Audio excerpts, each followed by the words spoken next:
കഥാപ്രസംഗം ആരംഭിക്കുന്നു. ആദ്യമായി ഒരു ഗാനം പാടുന്നത് വെൺമണി വിജയകുമാർ. ഇതിൽ പങ്കെടുക്കുന്ന മറ്റുള്ളവർ രാജപ്പൻ തബല, ബേബി ക്ലാമറ്റ്, യോസഫ് ഗിറ്റാർ, ചെല്ലൻ രഥം. ആ ഗാനത്തോടുകൂടി കഥാപ്രസംഗം ആരംഭിക്കാം.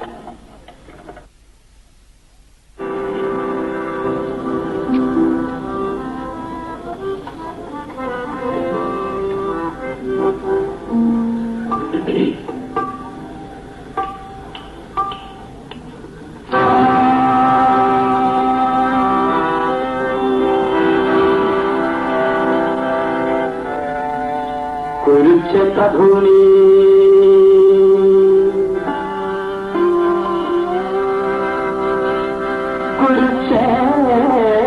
കുരുക്ഷേത്രഭൂമി ഇതാ കലിയുഗ കുരുക്ഷേത്രഭൂമി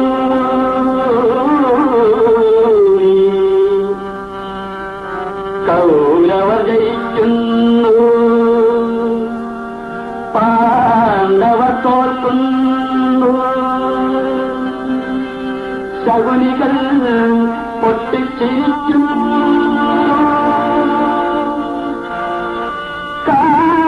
കാകൂന്തകത്താത്ത പാഞ്ചാലിയെ കണ്ട് കങ്കാളങ്ങൾ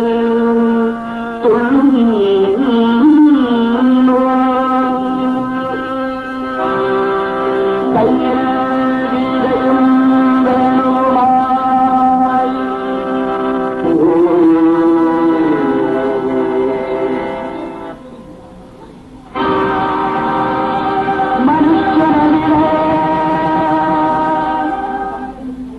മനുഷ്യനെവിടെ എവിടെ എവിടെ എവിടെ മണ്ണിലും വിണ്ണിലും കണ്ടില്ല.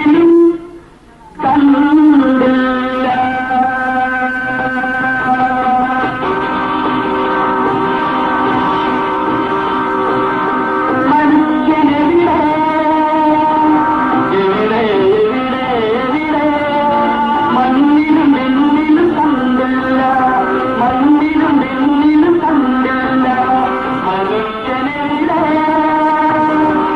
മനുഷ്യനെവിടെ മണ്ണിലും വിണ്ണിലും കണ്ടില്ല, മണ്ണിലും വിണ്ണിലും കണ്ടില്ല.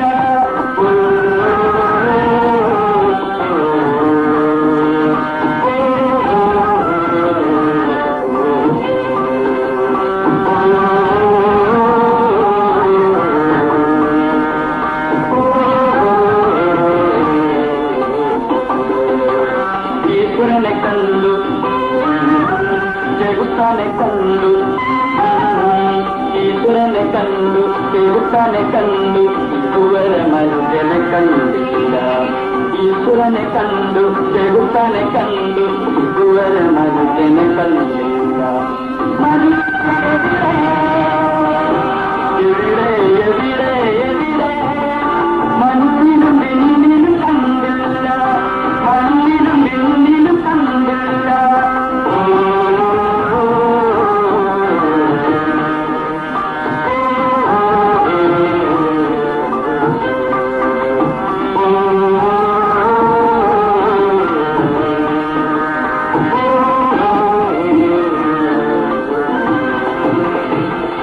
ഇരുപതാം നൂറ്റാണ്ടിൽ പൂമുഖത്തിൽ ഇതുവരെ മനുഷ്യനെ കണ്ടില്ല. മനുഷ്യനെവിടെ എവിടെ എവിടെ എവിടെ മണ്ണിലും വിണ്ണിലും കണ്ടില്ല, മണ്ണിലും വിണ്ണിലും കണ്ടില്ല.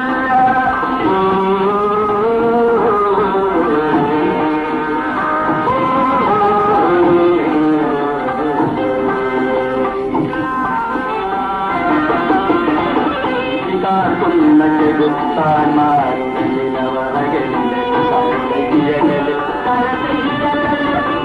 കാക്കുന്ന ചെറുക്കാന്മാരുടെ പിഴയുകയല്ലോ മനുഷ്യനിവിട പിഴയുകയല്ലോ പിഴയുകയല്ലോ മനുഷ്യനിവിട പിഴയുകയല്ലോ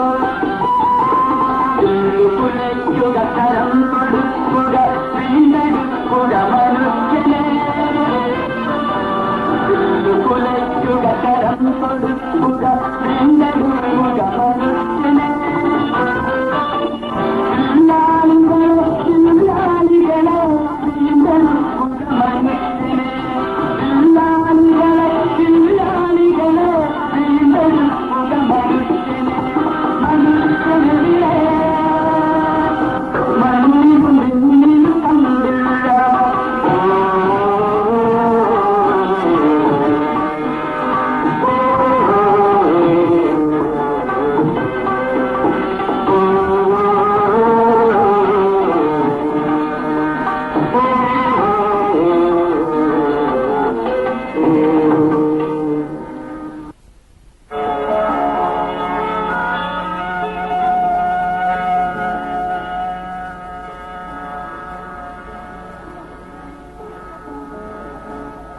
കാണുന്നു ഞങ്ങളണ പൊട്ടിയ പോൽ കിഴക്ക്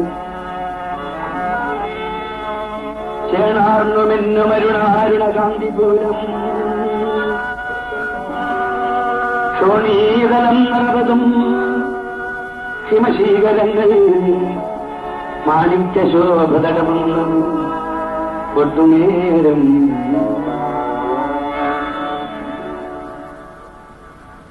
പ്രഭാതത്തിന്റെ രക്തകിരണങ്ങൾ ഇതാ വൃഷസന്ധിയുടെ സൗന്ദര്യം ഉദിച്ചുയരുന്ന സൂര്യന്റെ ചെങ്കതിരുകൾ ലോകമൊട്ടാകെ ഇങ്ങനെ അണപൊട്ടി ഒഴുകി വരുന്ന മാതിരി ക്ഷോണീകരം നിറവതും ഹിമശീകരങ്ങൾ മാണിക്യശോഭതടവുന്നതും ഒട്ടുനേരം. സുഹൃത്തുക്കളെ, ഈ പ്രഭാതത്തിന്റെ സൗന്ദര്യം തന്നിൽ ലയിപ്പിച്ചുകൊണ്ട്, ഈ ഉഷസന്ധ്യയുടെ സൗന്ദര്യം തന്നിൽ ലയിപ്പിച്ചുകൊണ്ട് ഇതാ ഒരു നദി ഒഴുകുന്നു. ഡോൺ ശാന്തമായി ഒഴുകുന്നു.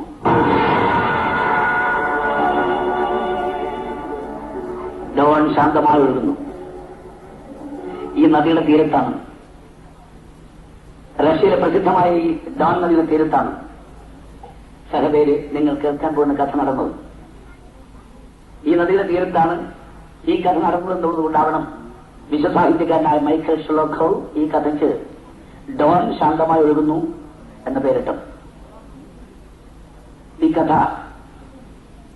മൈക്കൽ ഷെലോഖോവിന്റെ വിശദമായ കഥ ലോകത്ത് അംഗീകാരം നേടിയിട്ടുള്ള 60 ഭാഷകളിലേക്ക് വിവർത്തനം ചെയ്തിട്ടുണ്ട്, നമ്മുടെ മലയാളം ഉൾപ്പെടെ. മൈക്കൽ ഷെലോഖോവിനെ പെട്ടെന്ന് പരിചയപ്പെടുത്താൻ ഒരു മാർഗമുണ്ട്. അദ്ദേഹം ഈ കഥയുടെ പേരിൽ, വിശദമായ ഈ ജീവിത ഇതിഹാസത്തിന്റെ പേരിൽ നോബൽ പ്രൈസ് നേടിയ ആളാണ്. നോബൽ പ്രൈസ് എന്ന് പറഞ്ഞാൽ നമുക്കറിയാം, ലോകത്ത് ലഭിക്കാവുന്ന ഏറ്റവും വലിയ സാംസ്കാരിക ബഹുമതി. ഒന്നുകൂടെ തുറന്നു പറയട്ടെ, അദ്ദേഹം അംഗീകരിക്കപ്പെട്ട ഒരു കമ്മ്യൂണിസ്റ്റ് സാഹിത്യകാരനാണ്. കമ്മ്യൂണിസ്റ്റ് സാഹിത്യകാരന്മാർക്കാർക്കും തന്നെ ഇപ്പറഞ്ഞ പ്രൈസ്, നോബൽ പ്രൈസ് നൽകാറില്ല. എങ്കിൽ പോലും മനുഷ്യന്റെ ജീവിതകഥ, ഒരു സമൂഹത്തിന്റെ കഥ അത്യാകർഷകമായി നെയ്തെടുത്ത ഡോൺ ശാന്തമായി ഒഴുകുന്നു എന്ന ഈ കഥയിലൂടെ പറയുന്ന ആ കഥാകാരന് നോബൽ പ്രൈസിന്റെ വിധാതാക്കൾ അത് നൽകാൻ നിർബന്ധരായി. അങ്ങനെ മൈക്കൽ ഷെലോഖോവിന്റെ വിശദമായൊരു കഥ ഞാനിങ്ങനെ കഥാപ്രസംഗ രൂപത്തിൽ അവതരിപ്പിക്കുക ദുഷ്കരമായൊരു കാര്യമാണെങ്കിലും ശ്രമിക്കുകയാണ്. നേരം പ്രഭാതമായി വരുന്ന സമയം. ആരാ കരയുന്നത്?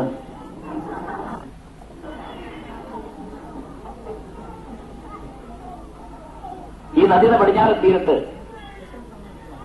ഈ പ്രഭാതവേളയിൽ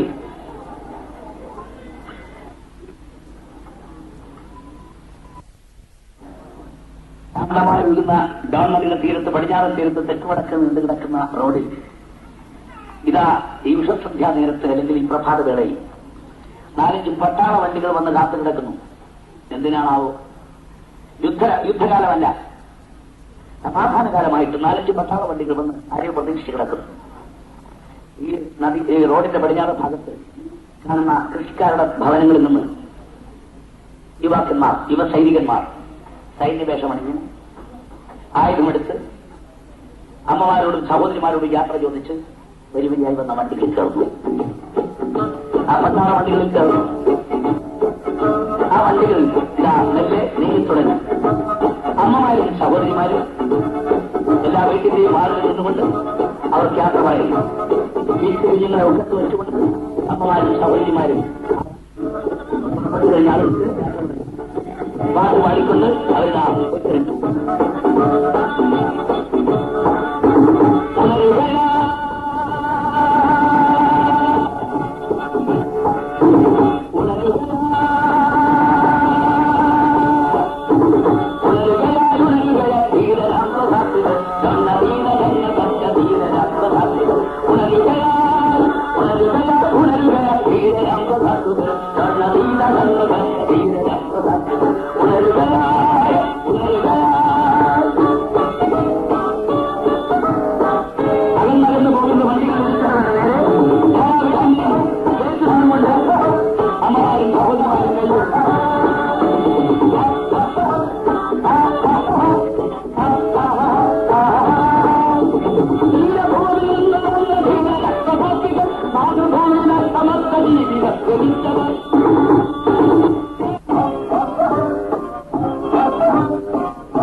അവരൊക്കെ പോയി.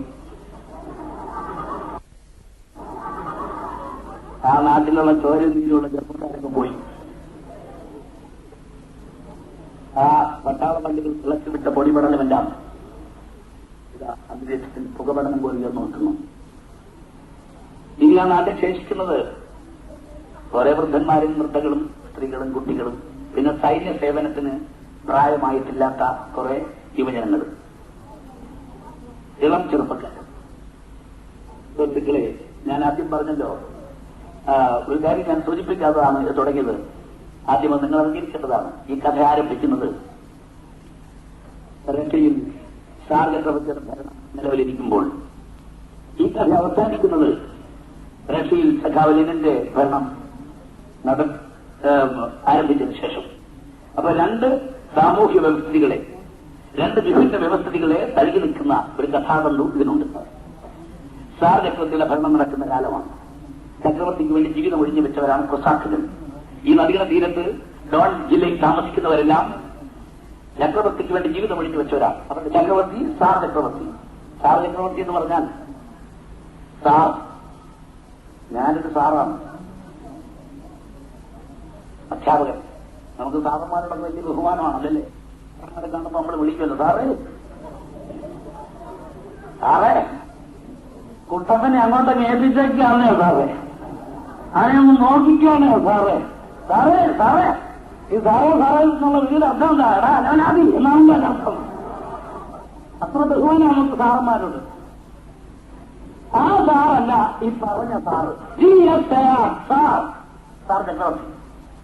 ചക്രവർത്തിയുടെ പേരാണ് സാർ ചക്രവർത്തി. ചക്രവർത്തി എന്ന് പറഞ്ഞാൽ നമുക്കറിയാമല്ലോ, രാജാവിന്റെ രാജാവ്, രാജാധിരാജൻ ആണ് ചക്രവർത്തി. രാജാവെന്ന് പറഞ്ഞാൽ നമുക്ക് പണ്ടേ അറിയാം, രാജാ പ്രത്യക്ഷ ദൈവതം. രാജാവിന് പിന്നെയുള്ള നിർവചനം രത്നഹാരീത് പാർത്ഥിവ. രത്നഹാരീത് പാർത്ഥിവ വലിയ ആളാണ്. പാർത്ഥിവൻ രത്നം ധരിക്കുന്ന ആളാണ്. പാർത്ഥിവൻ പൃഥ്വിയുടെ രാജാവ്, പൃഥ്വിയുടെ നാഥൻ പാർത്ഥിവൻ. പൃഥ്വി ഭൂമി, നാഥൻ പാർത്ഥിവൻ. അയാൾ രത്നഹാരിയാണ്, രത്നം ധരിക്കുന്നവനാണ്. രത്നം എന്ന് പറഞ്ഞാൽ രത്നം കല്ല് മാത്രമല്ല. രത്നം എന്ന് പറഞ്ഞാൽ ജാതം ജാതവും ഉത്കൃഷ്ടം രത്നവിധി കഥ്യത എന്നാണ് പ്രമാണം. ഓരോ ജാതിയിലും ഉത്കൃഷ്ടമായി ജനിച്ചത് രത്നം, ഓരോ വർഗത്തിലും ഉത്കൃഷ്ടമായി ജനിച്ചത് രത്നമെന്നർത്ഥം. ഇപ്പൊ നല്ല കഥ, ഉത്കൃഷ്ടമായ കഥ എന്നുള്ളതിൽ കഥാരത്നം എന്ന് പറയാം. ഉത്കൃഷ്ടമായ കാവ്യം എന്നുള്ളതിൽ കാവ്യരത്നം എന്ന് പറയാം. ഉത്കൃഷ്ടനായ പുരുഷൻ എന്നുള്ളതിന് പുരുഷരത്നം എന്ന് പറയാം. ഉത്കൃഷ്ടയായ സ്ത്രീ എന്നുള്ളതിന് സ്ത്രീരത്നം എന്ന് പറയാം. ഈ രത്നങ്ങളെല്ലാം രാജാവിന്റെ കയ്യിലിരിക്കുന്ന അർത്ഥം. അവസാനം പറഞ്ഞ രത്നം ഉൾപ്പെടെ അയാളാണ് രാജാവ്. ഈ രാജാവിന്റെ രാജാവാണ് ചക്രവർത്തി, രാജാധിരാജൻ. അങ്ങനെയുള്ള രാജാവാണ് ഈ പറഞ്ഞ അങ്ങനെയുള്ള രാജാധിരാജനാണ് സാർ TSAR. റഷ്യയിലെ ഏകാധിപതിയായ ചക്രവർത്തി അദ്ദേഹത്തിന് വേണ്ടി ജീവിതം ഒഴിഞ്ഞു വെച്ചവരാണ് ഈ പറഞ്ഞ പ്രസാദിജൻ. പോയല്ലോ പട്ടാളക്കാർ. ഈ കാലഘട്ടം ഈ കഥ ആരംഭിക്കുമ്പോൾ ചക്രവർത്തി ഭരണം, കഥ അവസാനിക്കുന്ന കാലഘട്ടത്തിൽ റഷ്യയിലെ കമ്മ്യൂണിസ്റ്റ് ഭരണം ആരംഭിച്ചതിന് ശേഷമുള്ള കാലഘട്ടം. റഷ്യൻ കമ്മ്യൂണിസ്റ്റ് ഭരണം ആരംഭിച്ച കാലം നമുക്കറിയാം 1917.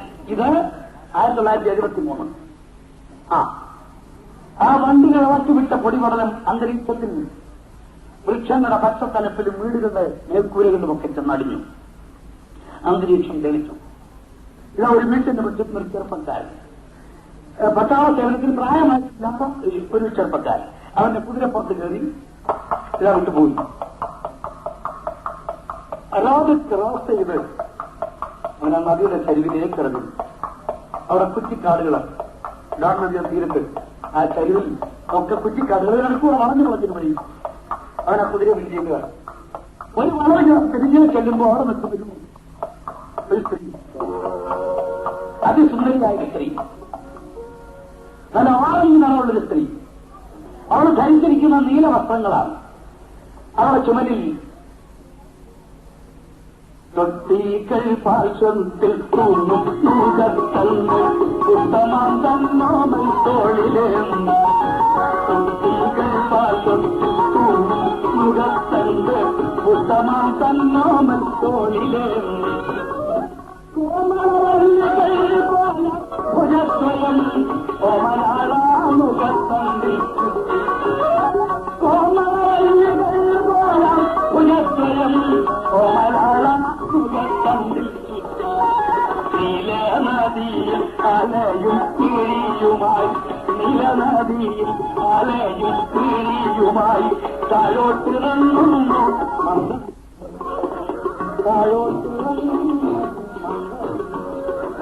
താഴോട്ടിറങ്ങുന്നു മന്ദമന്ദം.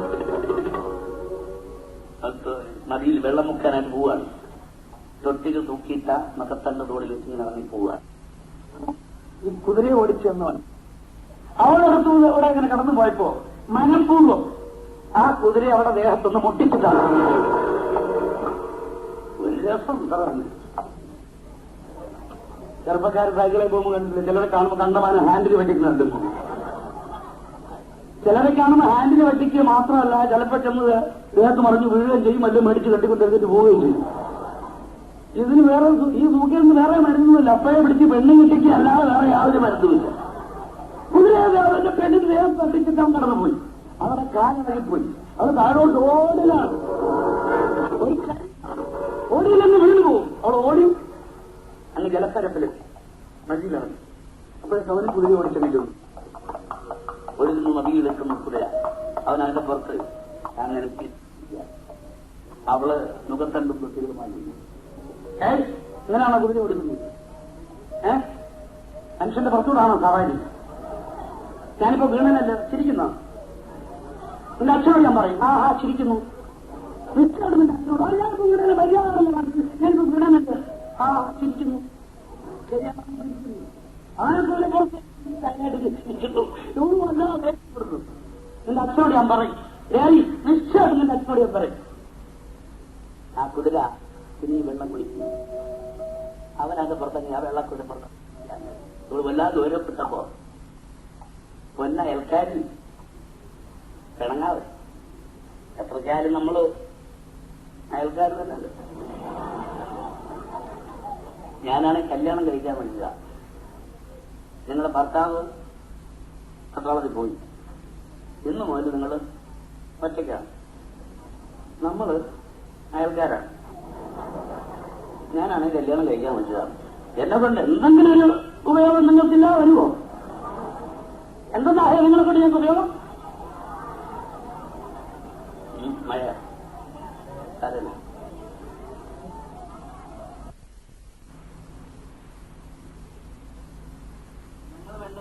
സാരിയും കൊണ്ടിറങ്ങാൻ. ഇയാളെ കിഴപ്പെന്നു വന്നില്ലെങ്കിൽ ഞങ്ങൾ നല്ലതൊന്ന് കരിക്കാറ്റ് കിടക്കാൻ പോകല്ലേ? അവിടെ നിന്നിട്ട് വെള്ളം മുക്കാൻ നദിയിലേക്ക് താങ്ങും. തൊട്ടികൾ കണ്ടും മുക്കി നിറച്ചവ തോളിയിരുന്ന മുഖത്തണ്ടിൽ, തൊട്ടികൾ കണ്ടും മുക്കി നിറച്ചവ തോളിയിരുന്ന മുഖത്തണ്ടിൽ, ചുമരക വച്ചു കരേറുമ്പോൾ, ചുമരക വച്ചു കരേറുമ്പോൾ നദിയിൽ വെള്ളം മുക്കിക്കൊണ്ട് അവർ കയറി പോവാൻ.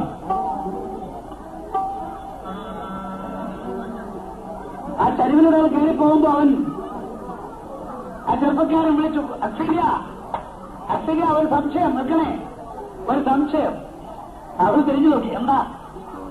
കുതിരപ്പുറത്തിരുന്നുകൊണ്ട് തന്നെ അവൻ ചോദിച്ചു, നിന്റെ കാന്തൻ വേർപിരിഞ്ഞാൽ ഇന്നു നീ ഏകാകിയല്ലേ? നിന്റെ കാന്തൻ വേർപിരിഞ്ഞാൽ ഇന്നു നീ ഏകാകിയല്ലേ? ഓഹോ, ഇതാണോ സംശയം? ഏകയായി ഞാൻ കഴിഞ്ഞോളാം, എന്തിനി അന്വേഷണങ്ങൾ, എന്തിനി അന്വേഷണങ്ങൾ, ഏകയായി ഞാൻ കഴിഞ്ഞോളാം, എന്തിനി അന്വേഷണങ്ങൾ, എന്തിനി അന്വേഷണങ്ങൾ. അച്ഛനെ കയറി പോവാ. അവൻ കൊല്ലം നടത്തി അവിടെ പറയുന്നില്ല. കുറച്ചു മുകളിക്കുന്നത് അവൻ തിരിഞ്ഞു നോക്കി ചോദിച്ചു, പ്രായമായി നിങ്ങൾ കല്യാണ പ്രായമായി എന്നേ വരെ, പ്രായമായി നിങ്ങൾ കല്യാണ പ്രായമായി എന്നേ വരെ, കണ്ണുവയ്ക്കാൻ കഴിഞ്ഞില്ലേ കണ്ണിനിമ്പം നൽകുവോളെ, കണ്ണിനിമ്പം നൽകുവോളെ, കണ്ണുവയ്ക്കാൻ കഴിഞ്ഞില്ലേ കണ്ണിനിമ്പം നൽകുവോളെ, കണ്ണിനിമ്പം നൽകുവോളെ. അച്ഛനാ കണ്ടുവയ്ക്കുന്നെന്തിന് കല്യാണമാല കാട്ടണം ഞാൻ, കണ്ടുവയ്ക്കുന്നെന്തിന് കല്യാണമാല കാട്ടണം ഞാൻ, കണ്ണെല്ലാം അയൽക്കാരി കണ്ണിനിമ്പം നൽകിടുമ്പോൾ, കണ്ണിനിമ്പം നൽകിടുമ്പോൾ, കണ്ണെല്ലാം അയൽക്കാരി കണ്ണിനിമ്പം നൽകിടുമ്പോൾ, കണ്ണിനിമ്പം നൽകിടുമ്പോൾ. അവനെ കുതിര ഓടിച്ച് അവിടെ മുമ്പിൽ കൊണ്ടത് കുറുകെ നിർത്തി. അവിടെ വഴി മുട്ടി. അവർക്ക് മുന്നോട്ട് പോകാൻ മേല. അവൻ വഴി പറഞ്ഞു നിൽക്കുക. അവൻ അങ്ങോട്ട് മാറുമ്പോൾ അവൻ കുതിര അങ്ങോട്ട് കൊണ്ടിരുന്നു. അക്ഷീനെ ഇങ്ങോട്ട് മാറുമ്പോൾ അവൻ കുതിര എങ്ങോട്ട് കൊണ്ടുവരും. ഇത് വലിയ ബുദ്ധിയായല്ലോ. എനിക്കെന്നെ വീട്ടിൽ ജോലിയുണ്ട്. കുതിരയെ മാറ്റ്. ഏറി കുതിരയെ മാറ്റാൻ ഇത് വലിയ ശല്യമായല്ലോ. അവൻ അങ്ങോട്ട് മാറുമ്പോൾ അവൻ കുതിര അങ്ങോട്ട് കൊണ്ടിരിക്കുകയാണ്. അവൻ ഇങ്ങോട്ട് നീങ്ങുമ്പോൾ അവൻ കുതിര ഇങ്ങോട്ട് കൊണ്ട്. ഇത് വലിയ ബുദ്ധിയാവില്ല. എനിക്കെന്നെ വീട്ടിൽ എനിക്ക് കളിക്കാൻ സമയമില്ല. എന്റെ അച്ഛനോട് ഞാൻ പറയും. എന്റെ അച്ഛനോട് ഞാൻ പറയും, കുതിരയെ മാറ്റുകയോ ഇതെന്ത് കുതിരയായത്? റോഡിലൊക്കെ കണ്ടവാനും ആളുകൾ നോക്കി നിൽക്കുന്നു. അവരെന്ത് വിചാരിക്കും? കുതിരയെ മാറ്റ്. ഓ അവൻ കുതിര വിട്ടുപോയി. അവൻ അങ്ങനെ എന്തോ സമ്മതഭാഗത്തിൽ നിന്ന് മൂടിയപ്പോൾ അവൻ കുതിര വിട്ടുപോയി. ആ അവിടെ പാട്ടിന് പോയി. തെക്കേതാണ് അക്ഷീനയുടെ വീട്. അതിന്റെ തൊട്ട് വടക്കേതാണ് വേറിയുടെ വീട്. അക്ഷീന വിവാഹിതയായിട്ട് 8-10 ദിവസമായിരുന്നു. 8-10 ദിവസം മാത്രം. അവിടെ ഭർത്താവ് പട്ടാളത്തിൽ പോയി. സമയമായ വിളിച്ചേ പറ്റൂ. വിളിച്ചാൽ അവിടെ ചെന്നേ പറ്റൂ. ഞാൻ കല്യാണം കഴിച്ചിട്ട് 8-10 ദിവസമായുള്ളെന്ന് പറഞ്ഞാൽ ചാടിക്കയറി ചെന്നേ വെക്കുള്ളൂ. ഇവിടെ ഇരിക്കാൻ വെക്കില്ല. അങ്ങനെ പോയിരിക്കുകയാണ് പാവം അക്ഷീന ഒറ്റയ്ക്ക്. 5 ദിവസം കഴിഞ്ഞപ്പോൾ അവൾക്കൊരു പുതിയ സ്വഭാവം. അവൾ വെള്ളം വരാൻ തൊട്ടി മുഖത്തേക്ക് മുറ്റത്തേക്ക് ഇറങ്ങിയാൽ അറിയാതെ മനസ്സറിയാതെ അവൾ അയൽ വീട്ടിൽ ആ വേലിക്ക് മീതെ ഒന്ന് എത്തി നോക്കി പോകാറുണ്ട്. അപ്പൊ ആ വീട്ടിൽ ചക്കത്തിൽ നിന്ന് അവിടെ നേരെ കൈയും കലാശമൊക്കെ കാണിക്കാറുണ്ട്. ഇത് നാട്ടുകാർ കാണുന്നുണ്ട്. നാട്ടിൽ സംസാര വിഷയമായിരിക്കും ഇത്. വിശേഷിച്ചും പള്ളിയിൽ ദേവാലയത്തിൽ സ്ത്രീകൾ കൂടുന്നിടത്തൊക്കെ ഇത് സംസാര വിഷയമാണ്. അവർ തമ്മിൽ ചോദിക്കുന്നു, എടീ നീ അറിയോ അക്ഷീനിയായ കൊള്ളാം, ഞങ്ങൾക്ക് എന്തൊക്കെയാണ്. എടി അവരുടെ ഭർത്താവ് സ്റ്റീഫൻ പട്ടാളത്തിൽ പോയ ദിവസം മുതൽ അവൾ ഒന്നിനൊന്നിനങ്ങോട്ടും മിനിങ്ങി വരികയാണ്. ഒരു സ്ത്രീക്ക് സൗന്ദര്യം ഉണ്ടാകുന്ന മറ്റൊരു സ്ത്രീക്ക് ഇഷ്ടമല്ല. ഒരു സ്ത്രീ കാര്യമായി ഡ്രസ് ചെയ്യുന്ന മറ്റൊരു സ്ത്രീക്ക് ഇഷ്ടമല്ല. ഇവിടെ അങ്ങനല്ല. കാരണം എനിക്ക് ഇവിടുന്ന് പോകണമല്ലോ. ഇവിടെ അവർക്ക് പരസ്പരം യാതൊരു അസൂയൊന്നുമില്ല. എല്ലാവരും പരസ്പര സ്നേഹത്തോടും ബഹുമാനത്തോടും കഴിയുന്നവരാണ്. സാധാരണ കഴിയുന്നുള്ള കാര്യമാണ് ഞാൻ പറഞ്ഞു. ഒരു സ്ത്രീ നല്ല സാരി ഉടുത്ത് വരുന്നു. ഇവിടെ നിൽക്കുന്ന 2 നാടൻ പെണ്ണുങ്ങൾ അവർക്ക് ഇഷ്ടപ്പെടുവോ? സാരിയും ബ്ലൗസുമായി കൂടിയ വില കൂടിയ സാരി കൊടുത്ത് ഇവിടെ നിൽക്കുന്നു, മുണ്ടും ബ്ലൗസും വേറെ നാടൻ വേഷത്തിൽ നിൽക്കുന്നു രണ്ട് പെണ്ണുങ്ങൾ. ദൂരെ കാണുമ്പോഴേ തമ്മിൽ തമ്മിൽ പറഞ്ഞു തുടങ്ങല്ലോ,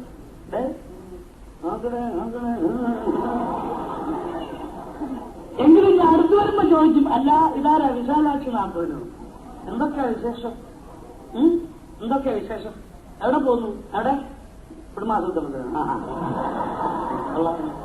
സാരി ഇഷ്ടപ്പെട്ടു, നന്നായിരിക്കുന്നു സാരി, നല്ല സാരി. ഇതെവിടുന്ന നമ്മുടെ നാടൻ സാരിയാണോ അതേ വനമാണോ? ഇത് പേർഷ്യന്ന് എന്റെ ഹസ്ബൻഡ് അയച്ചു. നന്നായിരിക്കുന്നു. ഇതെന്താ വില? ഇതിനെന്താ വില? 350. എന്താ തീവെട്ടിയോ? 350 രൂപ. 350 രൂപ തീരെ പിടിക്കുന്നില്ല. ഇതൊരു സാധാരണ സ്വഭാവം. അക്ഷീരിയ നന്നായിട്ട് അണിയുന്നവളാണ്, വൃത്തിയായിട്ട് അണിഞ്ഞിരിഞ്ഞാറുള്ളവൾ. അവളെക്കുറിച്ച് സ്ത്രീകൾ സംസാരിക്കുന്നു. സത്യമാണ്. ദേവാലയത്തിൽ കൂടുന്ന സ്ത്രീകൾ അവർ തമ്മിൽ തമ്മിൽ പറയുന്നത്, ഈ അവിടെ തെക്കേ വീട്ടിലെ അവിടെ ആ വീട്ടിലെ അവനുണ്ടല്ലോ ഗ്രാരി, ഇല്ല മുളന്തമ്മപ്പുരാന്റെ മോനെ, എല്ലാരും ഗ്രിഷ ഗ്രിഷ എന്ന് വിളിക്കുന്ന ഗ്രാരി. അവനെ കാണുമ്പോ അവിടെ ഒരു ഓട്ടവും ചാട്ടവും ഉലുക്കവും ഓളൊന്നും അതൊന്നും പറയണ്ട. മറ്റൊരു പറഞ്ഞു, സത്യമാണ്, ഞാനത് ശ്രദ്ധിക്കാറുണ്ട്. എന്ത്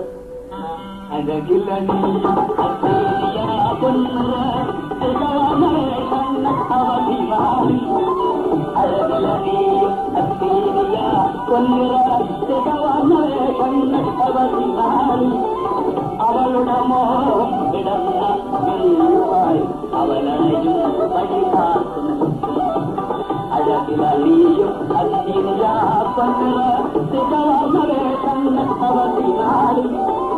അവളുടെ മോഹം ഇടന്ന ഇനിയുമായി അവനയും വഴികാക്കുന്നു, അഴകിലീയും കൊയ്ത്തും വേണ്ടിയൊക്കെയാണ് അതിന്റെ കാലമാണ്. ഗ്രേറിയുടെ വീട്ടിൽ നിന്നൊക്കെ നോക്കിയ കണ്ടമാനം കൊയ്ത് കൊണ്ടിരിക്കുന്നു. അതെല്ലാം അവരുടേതല്ല, അയൽ വീട്ടിലെല്ലാം കൂടെ കൊയ്ത് കൂട്ടിയിരിക്കുകയാണ് അവിടെ. ഞാൻ മുമ്പേ പറഞ്ഞല്ലോ, ആൺതുണയില്ലാത്ത വീട്ടുകാർക്ക് ആൺതുണയുള്ള വീട്ടുകാർ സഹായിക്കും. അങ്ങനെയാണ് അവിടുത്തെ സമ്പ്രദായം. എല്ലാവരും കൂടെ ചേർന്ന് കൊയ്ത് കൂട്ടിയിരിക്കുന്നു. ഇപ്പൊ എല്ലാവരും കൂടെ അവിടെ വരും, വന്ന് മെതിച്ച് അതൊന്ന് പങ്കിട്ട് കൊണ്ടുപോകും. അതാണ് കൊസാക്കയുടെ ജീവിത ക്രമം. ഇതാ ആ കളത്തിന് ചുറ്റും വിളക്കുകൾ തെളിഞ്ഞു. സന്ധ്യയായപ്പോ കളത്തിന് ചുറ്റും വിളക്ക്, അങ്ങനെ കുമാരം കൊണ്ടിരിക്കുന്നു കഥക്കറ്റ.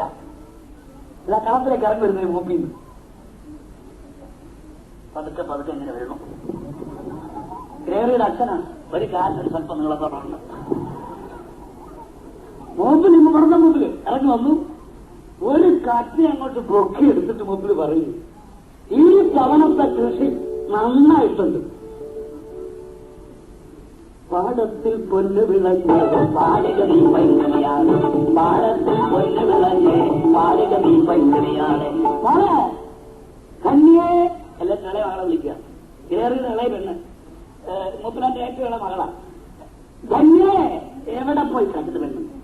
എടാ ഗ്രേറിയെ, എല്ലാവരും അങ്ങോട്ടും പോയി കിടക്കാം. എടാ അതുകൊണ്ട് അയൽ വീട്ടിലൊക്കെ ഉള്ളവരെ വിളിക്കുക. എല്ലാവരും കൊയ്ത് കൂട്ടി എന്നെ മുറ്റത്ത് കൊണ്ട് കൂട്ടിയിരിക്കുക, വന്ന് മെതിച്ച് പങ്കിട്ടുണ്ട് പൊയ്ക്കോണം. ഇനി കളവിയെ ഭാര്യ വിളിക്കുക. മൂപ്പനാന് ഭാര്യയോട് വല്ലാത്ത സ്നേഹം തോന്നുമ്പോൾ വിളിയാണ്, എടി കളവിയെ. കിളവിക്ക് മൂപ്പനാനോട് വല്ലാത്ത പ്രേമം തോന്നും. എന്താണ് കളവ്?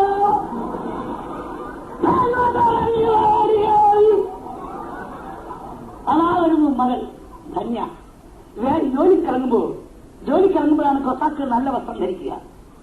ആ പെണ്ണ് സ്വർണ്ണ നിറമുള്ള പെണ്ണ് അവരുടെ നിറത്തിന് ചേർന്ന വേഷം അണിഞ്ഞ് ഇതാ ജോലിക്കിറങ്ങി വരുന്നു, ഈ കളത്തിലേക്ക് വരുന്നു. മൂപ്പനാണ് സന്തോഷമായി. മോളെ അങ്ങനൊക്കെ വരുമ്പോ വരട്ടെ, നമുക്ക് നമ്മുടെ ജോലി നോക്കാം. മൂപ്പനാ കതിർക്കത്തെ താങ്ങിയെടുത്ത് പെണ്ണിന്റെ കാൽക്കലച്ചു കൊടുത്തു. ഇതാ പാടത്തിൽ പൊന്നുവിളഞ്ഞ് പാടത്തിൽ പൊന്നുകളാണ്, പാടത്തിൽ പൊന്നുകളഞ്ഞ് പാടത്തിൽ പൊന്നുകളാണ്. പൊന്നതിരിക്കും പൊന്നാരണിച്ചെരുവന്ന്, പൊന്നതിരിക്കും പൊന്നാരണിച്ചെരുവന്നിക്കോ. പാടത്തിൽ പൊന്നുകളഞ്ഞ് പാടത്തിൽ പൊന്നുകളാണ്, പാടത്തിൽ പൊന്നുകളഞ്ഞ് പാടത്തിൽ പൊന്നുകളാണ്.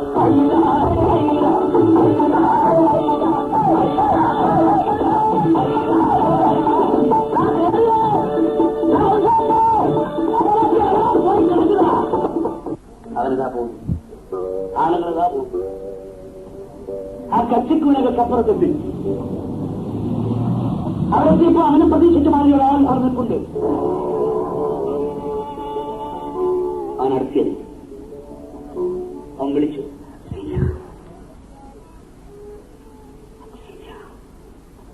അവളും വിളിച്ചു,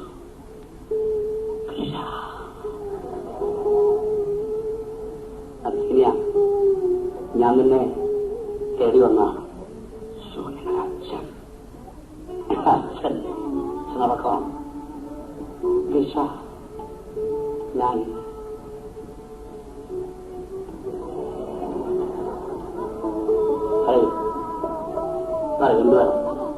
എന്തുവേണം പറയൂ.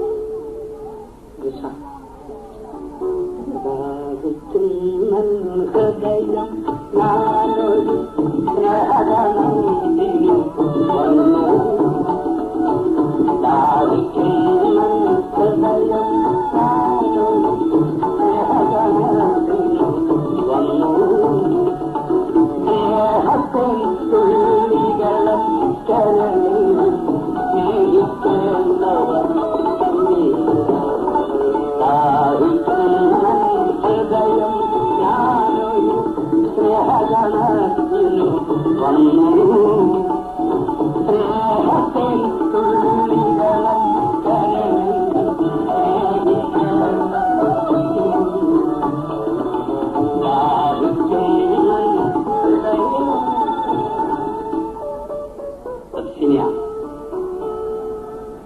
വരണ്ട ഭൂവിനുമേലെ ഞാനൊരു വർഷഘനം പോൽ, വരണ്ട ഭൂവിനുമേലെ ഞാനൊരു വർഷഘനം പോൽ തഴുകാം, പാരി തഴുകാം, നിന്നോട് കളിരണ്ടോളം തഴുകാം, തഴുകാം, പാരി തഴുകാം, നിന്നോട് കളിരണ്ടോളം തഴുകാം.